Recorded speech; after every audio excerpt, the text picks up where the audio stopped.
Hello dear student, स्वागत है आप सभी का शुभम क्लासेस के इस नए वीडियो में। मैं संजीव सर। स्टूडेंट, आज के इस वीडियो में हम आपको फिजिक्स के 2020 में पूछे गए सभी 2 नंबर वाले प्रश्नों को एक साथ डिस्कस करने वाले हैं। तो स्टूडेंट, आज का ये वीडियो आप लोगों के लिए काफ़ी ज़्यादा इंपॉर्टेंट होने वाला है, क्योंकि आज के इस वीडियो से कुछ क्वेश्चन ऐसे भी हैं जो कई बार बोर्ड एग्जाम में रिपीट होते हैं और काफ़ी इंपॉर्टेंट भी क्वेश्चन है। तो ऐसे क्वेश्चन बोर्ड एग्जाम में आ सकते हैं। तो आप सभी लोगों से रिक्वेस्ट है कि इस क्वेश्चन को, जितने भी क्वेश्चन आज की इस वीडियो में डिस्कस किए जाएंगे, सभी को कॉपी पेन लेके अच्छी तरीके से तैयार कर लीजिए। ओके स्टूडेंट, चलिए वीडियो को स्टार्ट करते हैं। और जितने भी बच्चे वीडियो को लाइव देख रहे हैं, सभी लोग वीडियो को लाइक कर दीजिए और अपने दोस्तों में भी अधिक से अधिक शेयर कर दीजिए।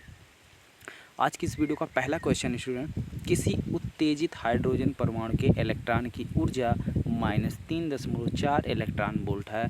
इसका कोणीय संवेग ज्ञात कीजिए। ठीक है, तो कोणीय संवेग P फार्मूला होता है, क्या फार्मूला होता है? P होता है mv। ठीक है, और वैसे भी हाइड्रोजन स्पेक्ट्रम में कोणीय संवेग का तरंग दैर्ध्य के टर्म में एक नया फार्मूला है। ठीक है, तो उस फार्मूले से और जितने भी चैप्टर हैं, चैप्टर नंबर 1 से लेकर चैप्टर नंबर 14 तक, हर एक चैप्टर के, ठीक है, चैप्टर नंबर 1 से लेकर 14 तक हर एक चैप्टर के फार्मूले भी हमने आपको डिस्कस कर दिया है, फार्मूला हमने आपको बता दिया है। उसी फार्मूले पर, बिल्कुल फार्मूले बेस पर ये क्वेश्चन आपका सॉल्व हो जाएगा। ठीक है, चलिए आगे बढ़ते हैं अगले क्वेश्चन की तरफ। देखिए, काफ़ी ज़्यादा इंपॉर्टेंट क्वेश्चन है।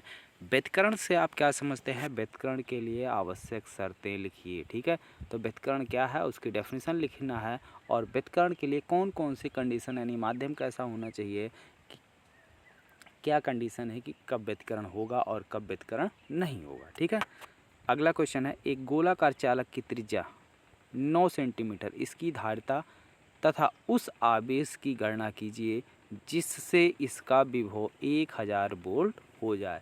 तो हमें सबसे पहले C निकालना है, और C निकालने के बाद हमें Q भी निकालना है। क्या निकालना है?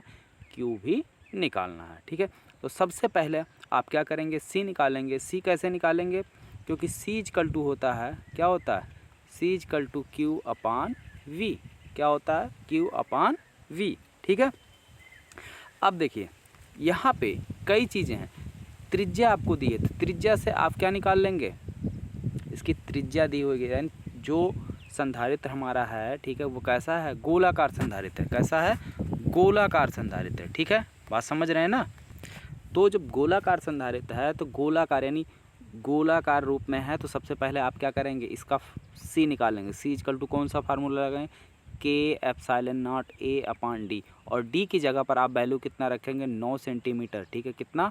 9 सेंटीमीटर। और A की जगह पर क्या? गोले का क्षेत्रफल। ठीक है, गोले का क्षेत्रफल रख देंगे, तो C निकल के आ जाएगा। और उसके बाद उस पर उपस्थित आवेश Q निकालना है, तो Q क्या होता है? C/B। इस फार्मूले से आप उस पर उपस्थित आवेश निकाल लेंगे। ठीक है, आगे बढ़िए। डेविस तथा जर्मर का प्रयोग, ये नहीं है, इसको नहीं पढ़ना है। नेक्स्ट क्वेश्चन है, दिखाए गए संधारित्र में संचित ऊर्जा ज्ञात कीजिए। तो इसमें संचित ऊर्जा निकालनी है, तो सबसे पहले आप क्या करेंगे? C में संचित ऊर्जा निकालनी है। किस में निकालनी है स्टूडेंट? C में। लेकिन प्रॉब्लम ये है, प्रॉब्लम ये है कि यहाँ से जो भी धारा आ रही है, ठीक है, वो आधा इसमें चली जा रही है इधर, और आधा इधर चली आ रही है। ठीक है, तो यानी 2 पार्ट में धारा, अगर मान लो इधर आई जा रही, कितना? 2 एम्पियर की धारा आ रही है, तो इधर मान लेते हैं चली जा रही I1 एम्पियर, तो इधर कितनी धारा आ जाएगी? 2 - I1 एम्पियर की धारा इधर चली जाएगी। ठीक है, अब किरचॉफ के नियम से इसमें, किसमें? 2 माइक्रोफैरड में बहने वाली धारा निकाल लीजिए। ठीक है, चाहे किरचॉफ के नियम से निकाल लीजिए या इसको सॉल्व करके निकाल लीजिए, जैसे आपको इजी लगे उस तरीके से आप इसमें 2 माइक्रोफैरड में बहने वाली धारा निकाल लीजिए। और जब उसमें बहने वाली धारा आपको मिल जाएगी, तब इसकी संचित ऊर्जा आप आसानी से कैलकुलेट कर सकते हैं। ठीक है, चलिए आगे बढ़ते हैं अगले क्वेश्चन की तरफ। अगला क्वेश्चन है, वैद्युत द्विध्रुव आघूर्ण P के द्विध्रुव की अक्ष के केंद्र से r दूरी पर विभव का व्यंजक लिखिए। सबसे पहले तो r दूरी पर विभव का व्यंजक लिखना है, तो कोई दिक्कत वाली बात नहीं है, सीधे सीधे व्यंजक लिख दीजिए। कितना होता है? 1/4 पाई एप्सिलॉन नॉट Q/R, ये होता है व्यंजक। ठीक है, अब कह रहा है, एक सेकंड, द्विध्रुव है ना, तो द्विध्रुव P/R², कितना हो जाएगा? P/R²। ठीक है, तो द्विध्रुव का व्यंजक लिख लीजिए, ये हो गया।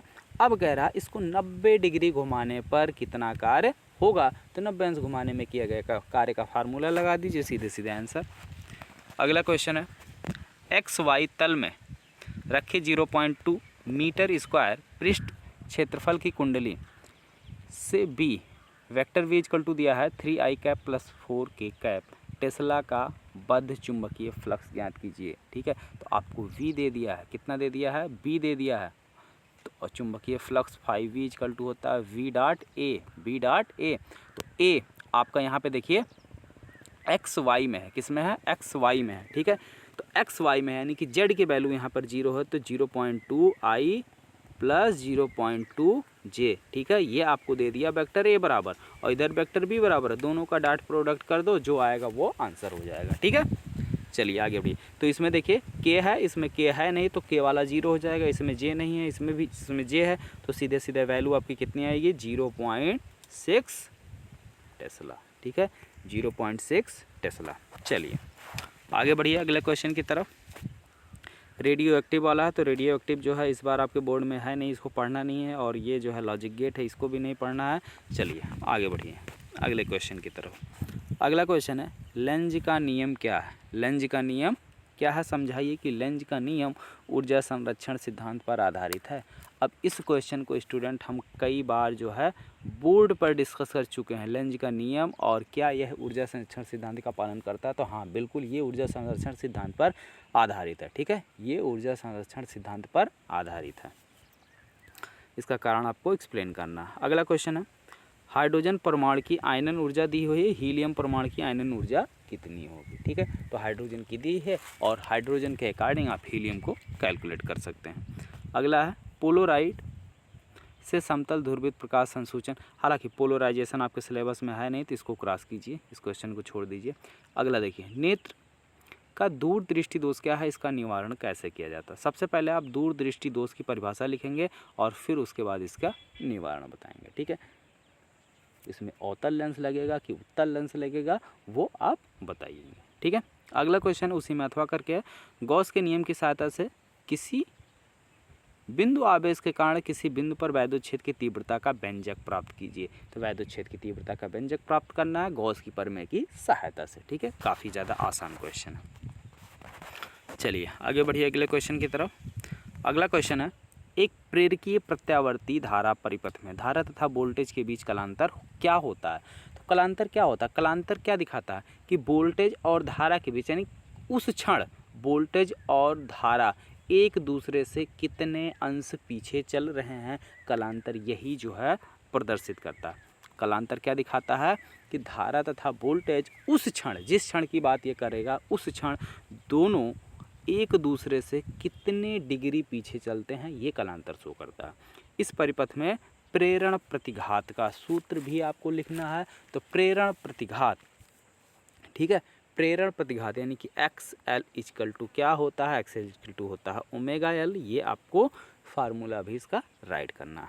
चलिए आगे बढ़िए अगले क्वेश्चन की तरफ। अगला क्वेश्चन है, तरंगदैर्घ्य लैम्डा इक्वल टू 5 इंटू 10 की पावर -7 5 इंटू 10 की पावर -7 मीटर के फोटान की ऊर्जा का मान इलेक्ट्रॉन वोल्ट में ज्ञात कीजिए। तो सबसे पहले आप क्या करेंगे, ऊर्जा निकालेंगे और 931 से गुणा कर देंगे, वो आपका जो है इलेक्ट्रॉन वोल्ट में कन्वर्ट हो जाएगा। ठीक है, आगे बढ़िए। यदि किसी प्रिज्म का कोण न्यूनतम विचलन कोण के बराबर हो जाए तो पदार्थ का अपवर्तनांक, करे भाई म्यू इक्वल टू क्या हो जाएगा, कह रहा है डेल्टा एम इक्वल टू हो जाए सीधे सीधे किसके, ए के, किसके, ए के। तो फार्मूला क्या होता है, sine A plus delta m upon divided by 2 upon sine A by 2।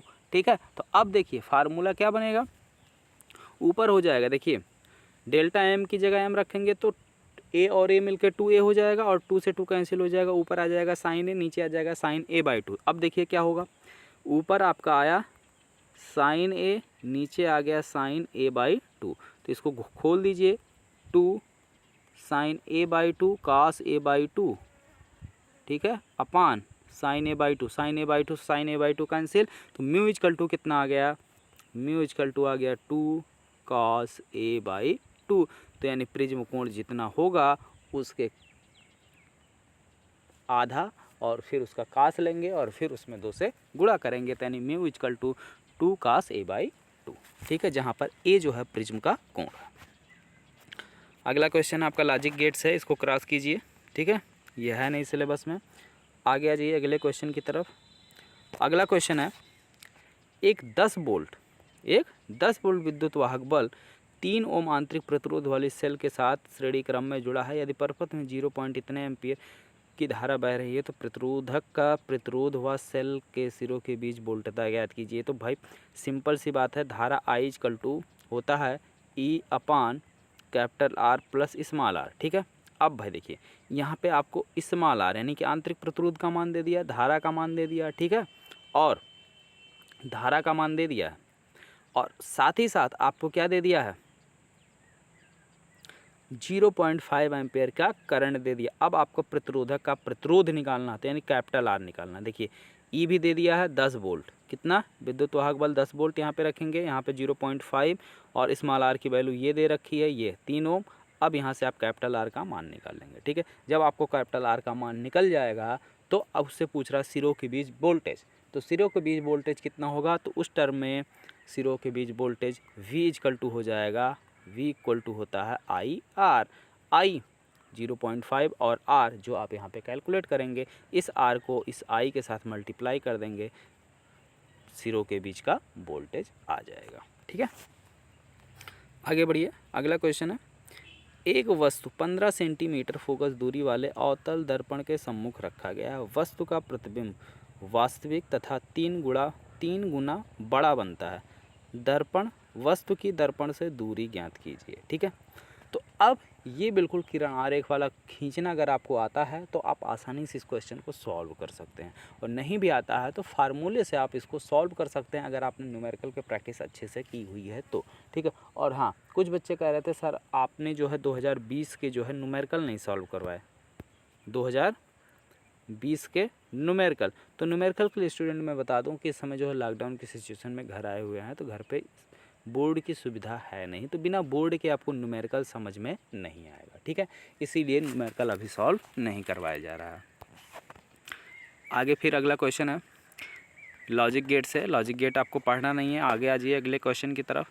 बोल्टक नियंत्रक के रूप में जिनर डायोड भी आपको नहीं पढ़ना, इसको कैंसिल कीजिए। आ जाइए अगले क्वेश्चन की तरफ। क्वेश्चन नंबर खा, हाइगन्स के तरंग सिद्धांत से अपवर्तन का स्नेल नियम स्पष्ट कीजिए। तो यानी हाइगन्स की द्वितीयक तरंगाओं के सिद्धांत के आधार पर जो आपको अपवर्तन का नियम प्रूफ करना है वही स्नेल का नियम है, ठीक है, उसी को आपको बिना पूछे प्रूफ करना। देखिए क्वेश्चन घुमा दिया है, क्वेश्चन वही है कि हाइगन्स की द्वितीयक तरंगाओं के सिद्धांत के आधार पर अपवर्तन की व्याख्या कीजिए, ठीक है, लेकिन उसी क्वेश्चन को देखिए किस रूप में पूछ लिया है, ठीक है। आगे आ जाइए अगले क्वेश्चन की तरफ। अगला क्वेश्चन है 100 वोल्ट के विभवांतर द्वारा त्वरित इलेक्ट्रॉन से संबंधित डी ब्रोगली तरंगदैर्ध्य की गणना कीजिए। तो डी ब्रोगली तरंगदैर्ध्य आपको निकालना, बिल्कुल फार्मूले बेस पर क्वेश्चन है। अगला क्वेश्चन देखिए, विभवमापी के प्रयोग में, अब यहाँ पे विभवमापी का प्रयोग जो है 2 सेल के विद्युत वाहक बल की तुलना करने में जो किया जाता है उसी के अकॉर्डिंग जो है यहाँ पे आपको इस क्वेश्चन को सॉल्व करना है। विभवमापी यानी E1 upon E2 equal to होता है L1 अपान L2, तो इसी फार्मूले से आप आसानी से ज्ञात कर सकते हैं, ठीक है। अब क्वेश्चन में क्या पूछ रहा उसको मैंने पढ़ा नहीं, लेकिन पहले ही मैंने बता दिया कि यही फार्मूला यूज होगा, ठीक है।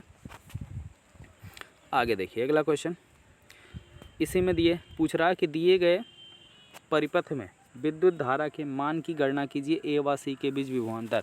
तो आपको इसमें बहने वाली धारा निकालना है और ए और सी के बीच विभवांतर निकालना है, यानी कहाँ विभवांतर निकालना है, यहाँ पर इन दोनों के बीच कितना विभवांतर होगा। तो सबसे पहले आप इसको सॉल्व कीजिए और सॉल्व करने के बाद क्या निकालना है, विभवांतर निकालना, ठीक है। 2 सेल लगे हुए, एक सेल इधर एक सेल इधर, ठीक है। आगे चाहिए अगले क्वेश्चन की तरफ। अगला क्वेश्चन है, एक स्थान पर पृथ्वी के चुंबकीय क्षेत्र का ऊर्ध्वाधर घटक दिया है, ठीक है, नति कोण दिया है, तो संपूर्ण चुंबकीय क्षेत्र की गणना कीजिए। संपूर्ण चुंबकीय क्षेत्र V इक्वल टू होता है क्या, कौन सा घटक दिया है, क्षैतिज घटक दिया है ना, तो VE इक्वल टू क्या होता है आपका फार्मूला, क्षैतिज घटक H इक्वल टू होता है VE cos theta, VE cos theta. तो हमें VE चाहिए, तो cos थीटा को इधर भेज दो तो H अपान cos थीटा हो जाएगा, VE इक्वल टू, ठीक है, और H की वैल्यू दे रखा है। अगला क्वेश्चन देखिए। अगला क्वेश्चन जो है, निम्न संयोजन में ए और बी के बीच तुल्य प्रतिरोध ज्ञात कीजिए। और देखिए ये जो फिगर बना हुआ ये आपका व्हीटस्टोन सेतु का फिगर है, ठीक है। 8 ओम में कोई धारा नहीं बहेगी, ठीक है। 8 ओम में कोई भी धारा नहीं बहेगी। सिंपली आपको क्या करना है, ये और ये सीधे सीधे आपका आ जाएगा 4.5 वोल्ट। हालांकि हमने सॉल्व नहीं किया, हो सकता है आंसर थोड़ा ऊपर नीचे भी हो जाए, ठीक है। तो आप लोग इसको अच्छी तरीके से सॉल्व कर लीजिए, आई थिंक वही आएगा, ठीक है। क्योंकि ये व्हीटस्टोन सेतु बनेगा। क्या होगा? व्हीटस्टोन सेतु बनेगा। 8 एम्पियर में कोई धारा नहीं बहेगी, तो 3 और 6 आ जाएंगे श्रेणी में, 3 और 6 श्रेणी में आ जाएंगे, 9 हो जाएंगे। इधर 3 और 6 आ जाएंगे श्रेणी में, तो ये भी 9 हो जाएंगे। और उसके बाद जब इधर ये दोनों श्रेणी में, ठीक है, 3 3 9, ये दोनों श्रेणी में 3 3 9। अब 9 और 9 समांतर में हो जाएंगे, तो 9 और 9 जब समांतर में हो जाएंगे तो समांतर में सीधे अगर 2 बराबर जुड़े हुए हैं तो सीधे सीधे हाफ हो जाता है, ठीक है। तो इस अकॉर्डिंग ये 4.5 आएगा। आप लोग सॉल्व कर लीजिएगा, आई थिंक 4.5 ही आएगा। अगला क्वेश्चन देखिए, किसी सूक्ष्मदर्शी की विभेदन क्षमता का सूत्र लिखिए। सूक्ष्मदर्शी की विभेदन क्षमता कैसे बढ़ाएंगे? ये क्वेश्चन है नहीं सिलेबस में, तो इसको क्रॉस कीजिए, इस बार हटा दिएगा। विभेदन क्षमता वाला चीज़ हटा दिया गया है, ठीक है। यहीं अगर आवर्धन क्षमता पूछता तो आवर्धन क्षमता हमने पढ़ाया, वो आवर्धन क्षमता जो है, आवर्धन क्षमता आपके सिलेबस में है, उसको मैंने पढ़ाया भी है, लेकिन विभेदन क्षमता नहीं है, तो आप इसको छोड़ देंगे। परावर्तनी दूरदर्शी का किरण आरेख खींचिए। देखिए अथवा में क्वेश्चन पूछा, किरण आरेख सीधे सीधे पूछा, ठीक है। हालांकि परावर्तनी दूरदर्शी भी इस बार नहीं है, ठीक है। तो इस तरीके से जो है पिछले साल यानी कि 2020 में पूछे गए ये सभी 2 नंबर वाले प्रश्न थे। कितने? 2 अंक वाले क्वेश्चन थे जो आज के इस वीडियो में डिस्कस किए गए हैं। तो स्टूडेंट आप सभी से रिक्वेस्ट है कि इस सभी क्वेश्चन को आप अच्छी तरीके से तैयार कर लीजिएगा। 10 नंबर आपका तैयार हो जाएगा, 10 नंबर आपका कहीं नहीं है, ठीक है। ओके स्टूडेंट, तो मिलते हैं फिर नेक्स्ट वीडियो में, तब तक के लिए थैंक यू।